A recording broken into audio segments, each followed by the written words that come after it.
breaking news. Hip-hop has lost a legend.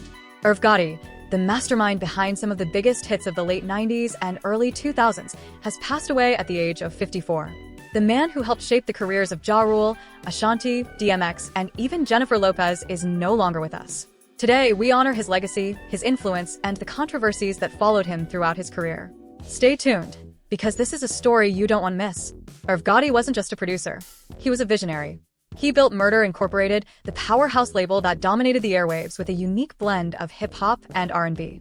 His signature sound was undeniable, smooth melodies with hard-hitting beats that turned artists like Rule, Ashanti, and Fat Joe into superstars. This man had 28 US chart hits under his belt. Let that sink in. Gotti, born Irving Lorenzo in Queens, started as DJ of, producing for underground MCs. But his big break came in 1996 when he worked on Jay-Z's Reasonable Doubt.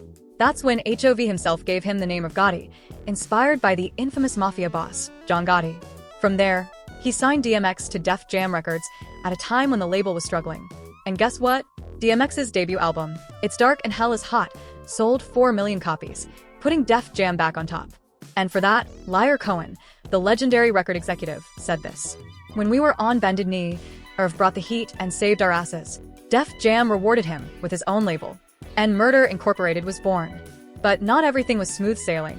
In the mid-2000s, the FBI raided Murder Incorporated's offices. Gotti and his brother Chris were accused of money laundering for drug kingpin Kenneth Supreme McGriff. The result? After a long legal battle, Gotti was acquitted of all charges. But the damage was done.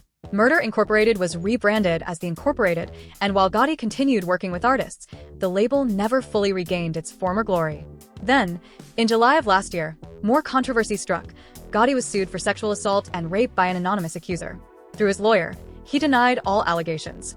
The case remains unresolved. While the official cause of death has not been announced, Gotti battled diabetes-related health issues for years. In early 2024, he suffered a minor stroke, but was said to have made a full recovery. Sadly, that wasn't the case. And now, the music industry mourns. After news of his passing, Liar Cohen, the same man who gave Gotti his shot at Def Jam, paid tribute. Def Jam has lost one of its most creative soldiers, who was hip-hop. Irv Gotti is survived by his 3 children, his mother, and his siblings, including his brother Chris, with whom he built Murder Incorporated from the ground up. Rest in power, Irv. Your music will live forever. What's your favorite Irv Gotti track? Drop it in the comments below. And if you love hip-hop history, make sure to like, subscribe, and turn on notifications for more stories like this. Hip-hop lost a legend today, but his impact will never fade. R.I.P. Irv Gotti.